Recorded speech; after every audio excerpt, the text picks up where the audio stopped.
show that I'm sure we've all watched, Off Campus. I'm a huge fan.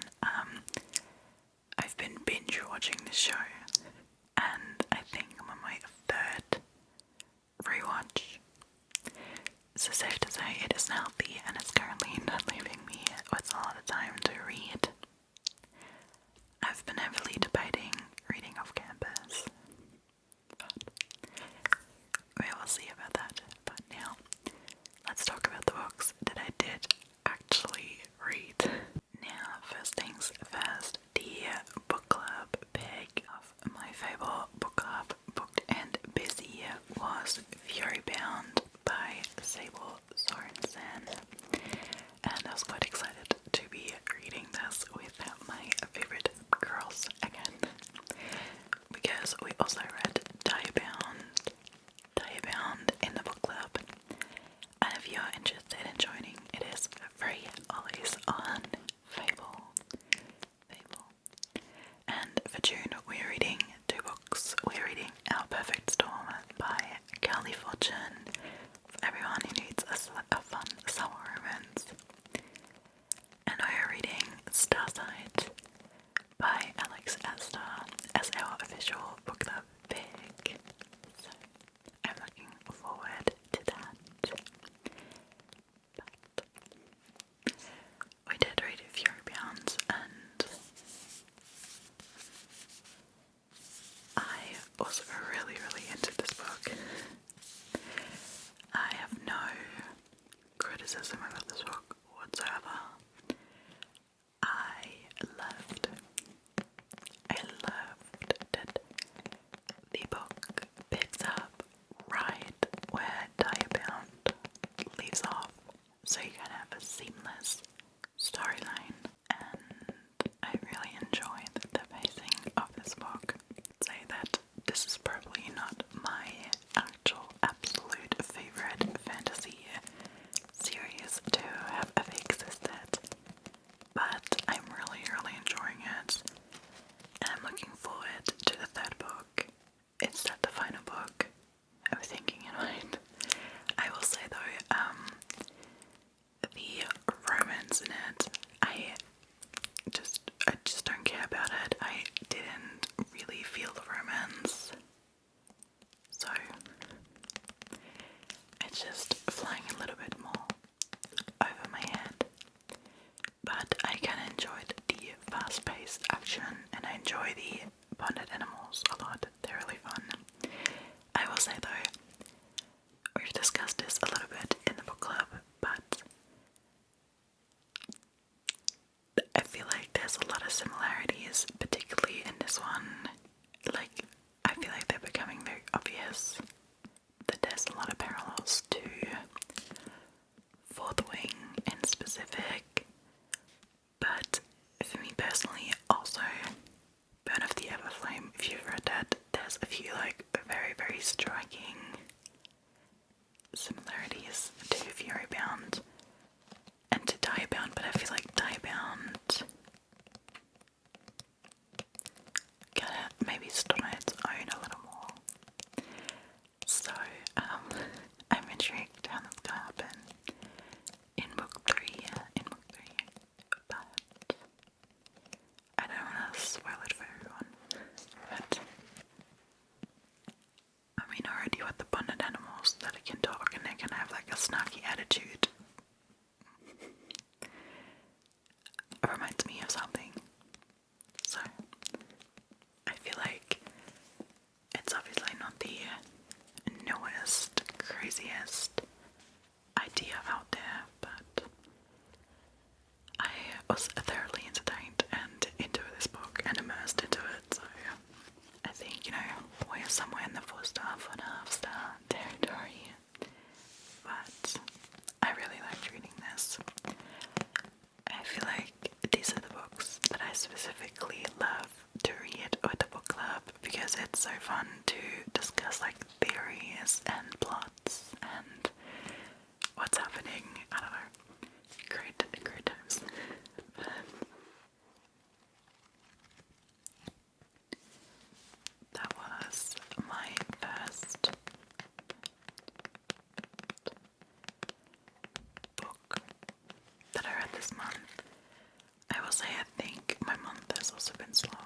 because I've been quite busy with uni. I have a lot of practicals this summer, which means I'm in uni all day, and it's been kind of increasingly getting harder to find time to film, so I will probably have to make some adjustments to our uploading schedule in the future, but that is not the issue for today. So let's talk about the next physical book that I read, and then we'll quickly talk about my EO grades this month. But the next book I picked up was kind of a little bit out of my normal reading zone, but I picked up Nocticadia by Carrie Lake, and if you've seen my recent birthday haul, I just got this book for my birthday, and I was so intrigued. I was so intrigued by this, and I was like, I haven't read too much dark romance before. I have only like slightly dabbled with, I think, some like beginning dark romance. So I've read like Emily McIntyre and a little bit of Sophie Lark, but technically not a whole lot. So this is kind of more into that. But I will say, I feel like it was quite gothic, more so than super dark. But I had the best time reading this book. I like gave this like a full 5-star. I don't know.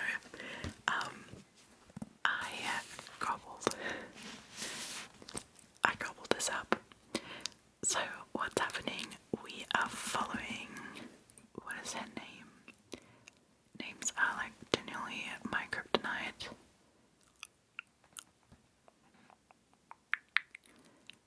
What is her name? She had like a cool name, that's all I remember.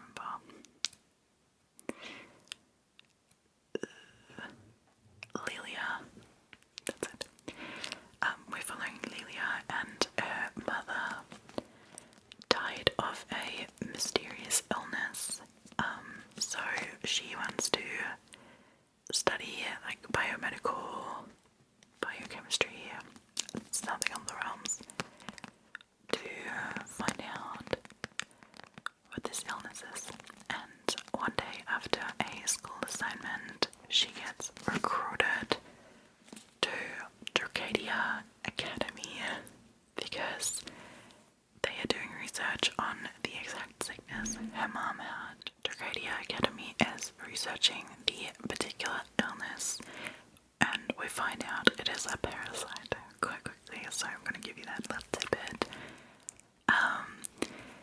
So she enrolls at this academy, but kind of nothing is as it is, and she's taking some classes, and one specific class is by the like dark, moody, brooding, elusive Professor Daverick, and you know, things happen. Now I will say, I feel like it's a little bit gory at points, which I have no issues with. I don't love like emotional abuse, so that was kind of like free of it. I kind of really like that, but I was so into this book. I will say, there's a lot of like talk about biology and obviously specifically parasitology, which is actually a subject I'm taking in uni this year. So like whenever they went kind of more to depth of the like biological background of these parasites, I like knew what that meant, and this is where my like nerd comes out, but I like love science talk in books. I don't know. But I'm really into if I can relate and if I understand what's going on, and it's not just, you know,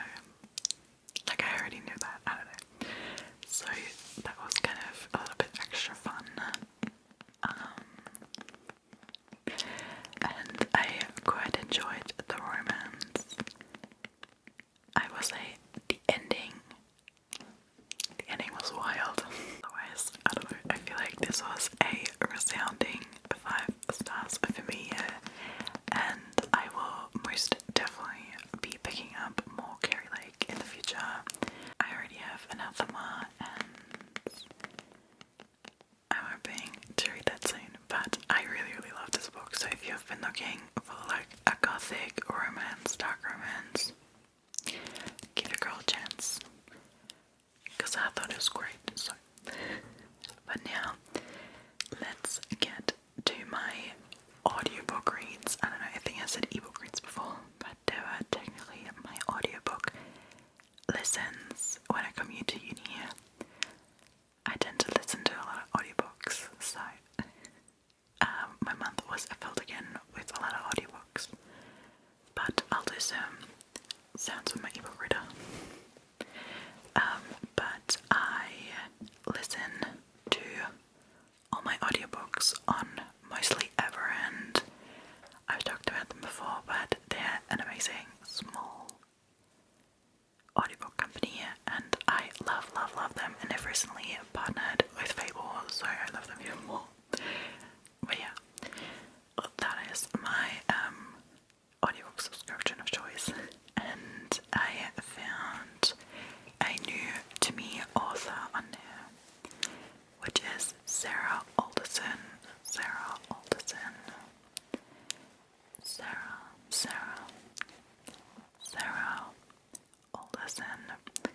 And I managed to listen to 3 of her audiobooks. I think I have like 2 in a backlog that I will have to still listen to. But safe to say, I was actually obsessed with her writing. I thought it was so good. And this will not be the last time that I will be telling you guys about a Sarah Alderson book. So, the first one that I listened to is The Cabin in the Woods. And in that book, we are following a woman who's hiding out in the woods, and something or someone is like following her. And it's kind of fun because I feel like the blurbs don't give anything away from the books, so I kind of feel like I want to keep the fun for you, and I don't want to tell you a whole lot about what the actual story is about, but I'll tell you how the book made me feel. But I really loved the story. I thought it was amazingly executed. At no point do you know where this book is going to take you. And I personally really loved the twist and the turns, and I really liked the work on the characters. There are at some points a lot of throwbacks, and we find out a lot of background information as the story unravels, as the story goes along. And it's just chef's kiss. I was genuinely hooked on this audiobook, and I probably listened to this way too quickly. But I loved it. I loved the themes. I loved the workaround. I will say it's kind of like you're more so unraveling a story, and then we end in a big crescendo rather than a thrilling story unfolding in front of you. Like you're kind of working backwards a little more. But I personally really loved it. As I said, I really enjoyed these books. I think I would give them all 4 stars. I haven't rated them, but yeah, I just really liked them. And then I jumped into another book from by her, which is The Weekend Away. This one has a lot more info in the blurb, because I think they've kind of reworked it as this is actually a Netflix movie adaptation with, what's her name? The actress that plays Blair Waldorf. I forgot her name. I really enjoy her as well. I will say though, I started watching the movie and I didn't like it, so I would prefer the book in any case, but what is happening in the book itself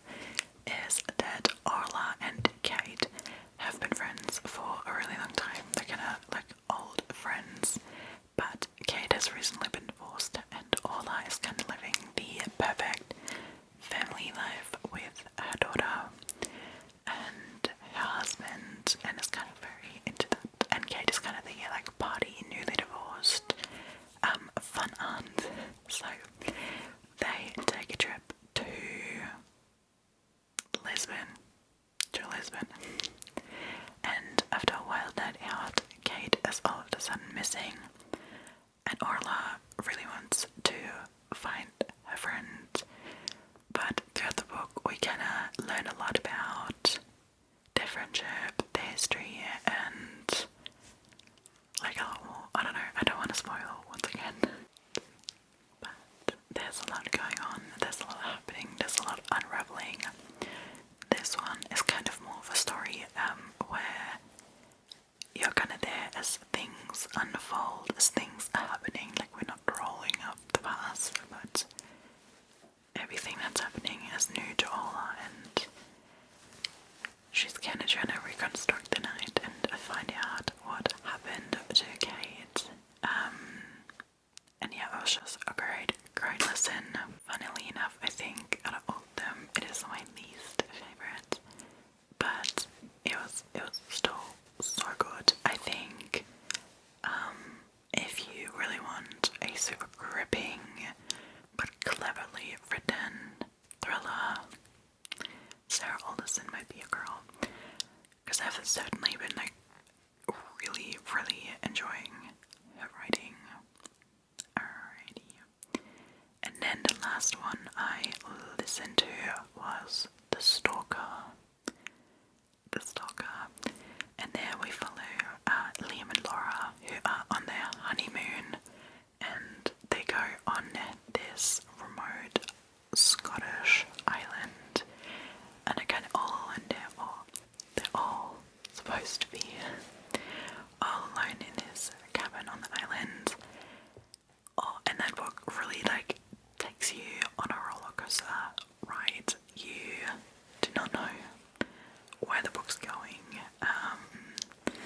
and what is gonna come next. But I also love this book. At some point, I was just standing there gobsmacked.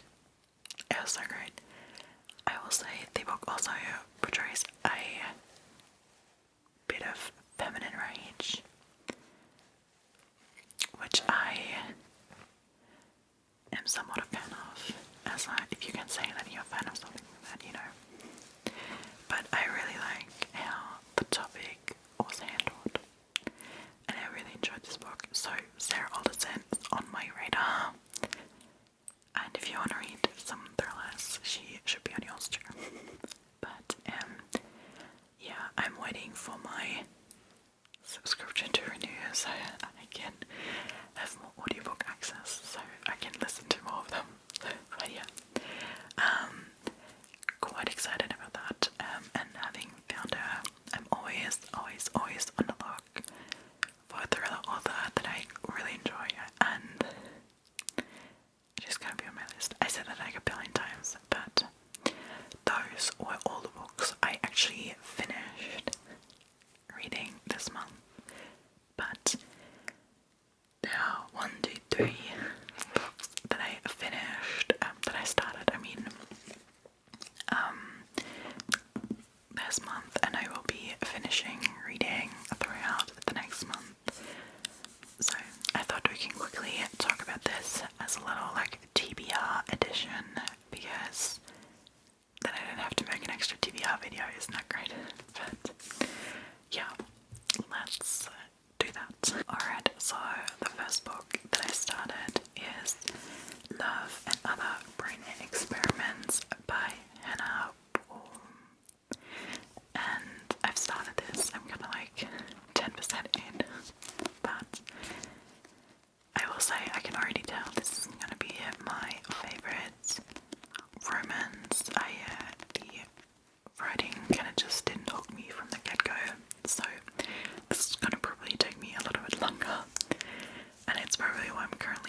from the like baseline to Nocticadia.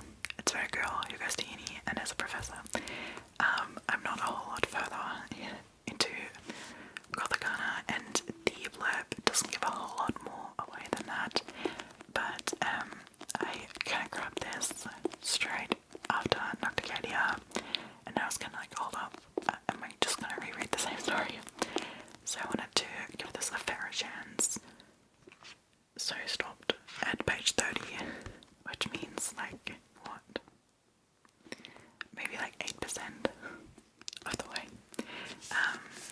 And I thought I'll read an intermittent book and then I'll pick this back up, so that's probably what's gonna happen. I did already read my intermittent book, which I guess I can show you, because this is also would have been on my TBR for the month, but yes, no, hang on. Freya McFadden's newest release, The Divorce, just came out at the end of May, and obviously I straight up read it. I will not say anything about it, but I did read it, so now, and I finished it last night, so now I can read other things again, which is great. But the other book I picked up / re-picked up, I'm currently like mixed reading. I'm reading the book and I'm listening to the audiobook, and it is Long Live Evil by Sarah Rez Brennan. And this is actually my very late edition that I got quite a while back at this point, probably like 2 years ago.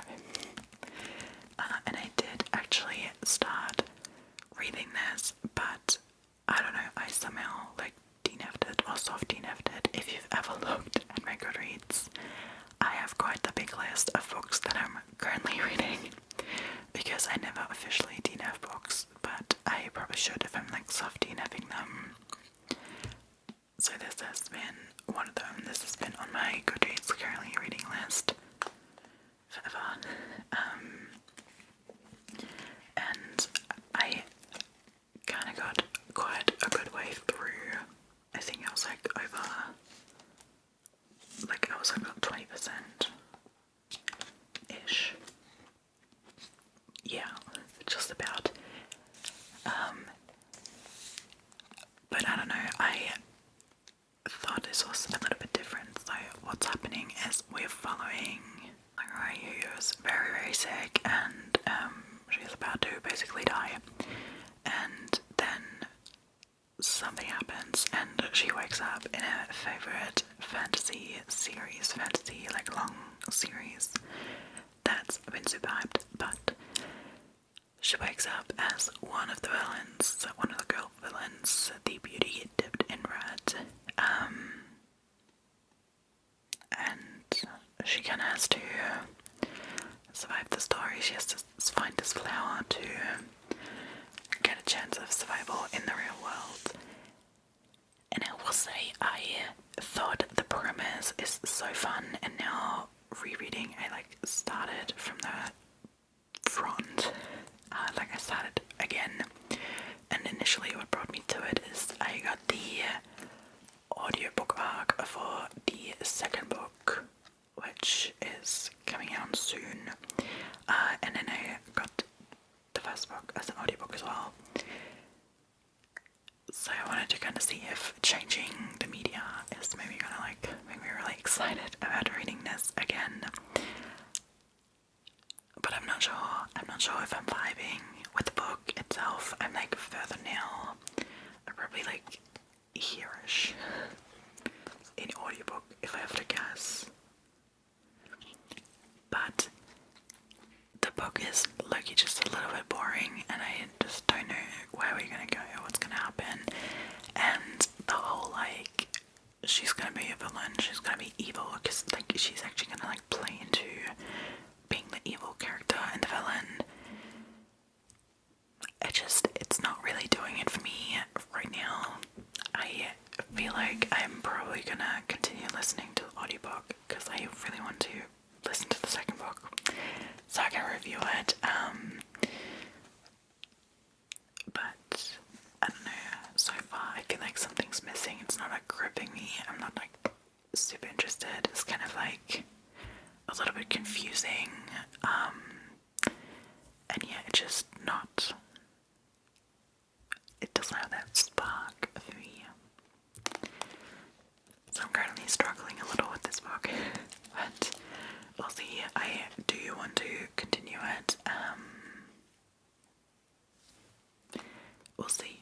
We'll see if I kind of get into it and the mood's gonna lift. I don't know, but for now, that is a current read, and I'm kind of happy, you know, if I read it, if I finish it, then I can get it off my currently reading list. That has been an issue I've wanted to tackle for a while now, but yeah, still need some work. But those are all the books I'm currently into, but honourable mention, I do have a copy of Yesteryear that I really want to read with my two besties, Laurel Bookish Reads and Enigmatic Feelings ASMR, who I love and cherish, and we're gonna probably buddy read that. And I did last night start the first page, and then I fell asleep because I was just too tired. So that's hopefully coming as well. So just so all caught up on what I'm going to be reading, Yesteryear, Starside, and A Perfect Storm, and these books, hopefully. And then I'm probably going to do some other mood reading, but that is the plan. That is the plan for next month. But that is all for today. Thank you so much for watching,